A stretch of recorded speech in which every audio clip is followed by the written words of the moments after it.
आप सभी को जय श्री कृष्ण। Part second. इंद्र बोले, अनर्थकारी पुरुषार्थ को धिक्कार है। मैं तो देव को श्रेष्ठतर मानता हूँ, क्योंकि हम देवताओं के देखते देखते विष्णु जी का सिर कट गया। ब्रह्मा जी बोले, काल द्वारा जो भी शुभाशुभ कर्मों का फल निर्धारित है उसे अवश्य ही भोगना पड़ता है। भाग्य का अतिक्रमण कौन कर सकता है। प्रत्येक प्राणी काल क्रम के अनुसार सुख दुख भोगता ही है, इसमें कोई संदेह नहीं है। जिस प्रकार पूर्व काल में काल की प्रेरणा से शंकर जी ने मेरा मस्तक काट दिया था, उसी प्रकार शाप के कारण शिवजी का लिंग कटकर गिर गया था, और उसी प्रकार आज विष्णु जी का सिर कटकर लवण सागर में जा गिरा है। देव योग से ही इंद्र को भी सहस्त्र भागों का प्राप्ति हुई, उन्हें दुख भोगना पड़ा। वे स्वर्ग से च्युत हो गए और मानसरोवर के कमल में रहने लगे। इस संसार में जब इन महाभाग देवताओं को भी दुख का भोग करने के लिए विवश होना पड़ा, तो फिर दुख भोगने से भला कौन वंचित रह सकता है। अतएव आप लोग शोक का परित्याग कर दें और उन महामाया विद्या रूपा सनातनी ब्रह्म विद्या तथा जगत को धारण करने वाली देवी का ध्यान कीजिए, जिनके द्वारा यह चराचर संपूर्ण त्रिलोक व्याप्त है। वे निर्गुणा परा प्रकृति हम लोगों का समस्त कार्य सिद्ध कर देंगी।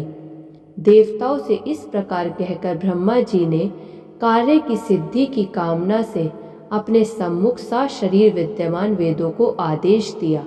ब्रह्मा जी बोले, आप लोग समस्त कार्यों को सिद्ध करने वाली पराम्बा ब्रह्म विद्या सनातनी तथा निगूढ़ अंगों वाली महामाया का स्तवन कीजिए। उनका यह वचन सुनकर समस्त सुंदर अंगों वाले वेद जगत की आधार स्वरूपा तथा ज्ञान गम्य उन महामाया की स्तुति करने लगे। वेदों ने कहा, हे देवी, हे महामाये, हे विश्वोत्कारिणी, हे शिवे, हे निर्गुण, हे सर्वभूतेशी, हे शिव कामार्थ प्रदायिनी माता, आपको नमस्कार है। आप सभी प्राणियों को आश्रय देने के लिए पृथ्वी स्वरूपा हैं तथा प्राणधारियों की बुद्धि, श्री, कांति, क्षमा, शांति एवं स्मृति सब कुछ आप ही हैं। ओमकार में अर्धमात्रा के रूप में आप ही विराजमान हैं। आप गायत्री, भूहा, भुवः, स्वाहा आदि व्याहति, जया, विजया, धात्री, लज्जा, कीर्ति, स्पृहा एवं दया सभी कुछ है। हे अम्ब, आप तीनों लोकों के रचना तंत्र में दक्ष, करुण रस से युक्त सभी प्राणियों की माँ, विद्या, कल्याणी, सभी प्राणियों की हित साधिका, सर्वश्रेष्ठ, वाग बीज मंत्र में वास करने में निपुण तथा संसार का कलेश दूर करने वाली हैं। आपकी हम स्तुति करते हैं। ब्रह्मा, शंकर, विष्णु, इंद्र, सरस्वती, अग्नि, सूर्य तथा सभी भुवनों के स्वामी आपके द्वारा ही निर्मित किए गए हैं, अतः उनकी अपनी कोई विशेषता नहीं है। आप ही सभी चराचर जगत की माता हैं। हे जननी, जब आप जगत की रचना की कामना करती हैं, तब आप सर्वप्रथम ब्रह्मा, विष्णु, महेश इन प्रमुख देवों का सृजन करती हैं। उन्हीं के माध्यम से एकमात्र आप ही जगत का सृजन, पालन एवं संहार कार्य पूर्ण करती हैं। हे देवी, आप में संसार का लेश मात्र भी नहीं रहता। हे देवी, संपूर्ण संसार में ऐसा कोई भी निपुण प्राणी नहीं है जो आपके रूप को जान सके, और ना तो ऐसा कोई योग्य मनुष्य है जो आपके नामों की संख्या की गणना करने में समर्थ हो, जो थोड़े से जल का संतरण करने में असमर्थ हो। वह बुद्धि संपन्न मनुष्य भला महासागर को पार करने में कुशल कैसे होगा। हे भगवती, आपके अंतहीन वैभव को जान सकने में देवताओं में कोई भी समर्थ नहीं है। एकमात्र आप समस्त विश्व की माता हैं। आप अकेले ही इस संपूर्ण मिथ्या जगत की रचना कैसे करती हैं। हे देवी, एकमात्र वेद वाक्य ही आपके सृष्टि कार्य की प्रामाणिकता सिद्ध करते हैं। हे भगवती, समग्र जगत की परम कारण स्वरूपा होती हुए भी आप इच्छा रहित हैं।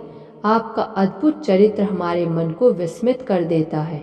समस्त वेदों से भी अज्ञ आपके गुणों एवं प्रभावों का वर्णन हम लोग भला किस प्रकार कर सकते हैं, क्योंकि स्वयं आप भी अपने परम तत्व को नहीं जानती।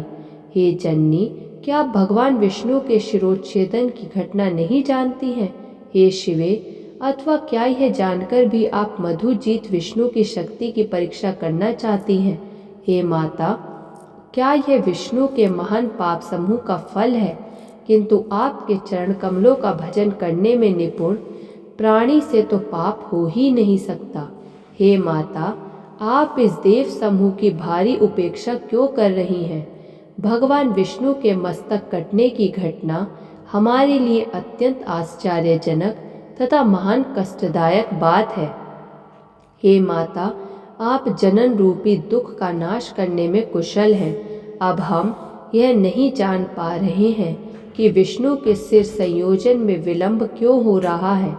हे देवी, सभी देवताओं के देवत्व अभिमानी रूपी दोष को अपने मन में समझकर आपने ही ऐसा किया है, अथवा देवजन्य दुष्कृत को विष्णु में स्थापित किया है, अथवा विष्णु को संग्राम विजय करने का अहंकार हो गया था, जिसे अति शीघ्र दूर करने के लिए आपने यह लीला रची है।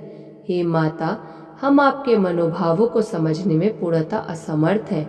हे भगवती, अथवा युद्ध में पराभूत किए गए दैत्यों ने किसी मनोहर तीर्थ में घोर तपस्या करके आपसे वरदान प्राप्त कर लिया है, जो विष्णु के सिर कटने का कारण बना। हे भवानी, विष्णु को सिर विहीन रूप में देखने के लिए आप इस समय कोई विनोद कर रही हैं। हे आद्य, आप सिंधु सुता लक्ष्मी पर किसी कारण से आक्रोशित तो नहीं हैं। आप उन्हें स्वामी विहीन किस लिए देखना चाह रही हैं? आप अपने ही अंश से प्रादुर्भूत लक्ष्मी का अपराध क्षमा करें और भगवान विष्णु को जीवनदान देकर रमा को प्रसन्न कर दे। आगे का प्रसंग नेक्स्ट वीडियो में आएगा। धन्यवाद। ऐसे और प्रसंग सुनने के लिए आप इस चैनल को सब्सक्राइब कर लीजिए और इस वीडियो को लाइक कर दीजिए।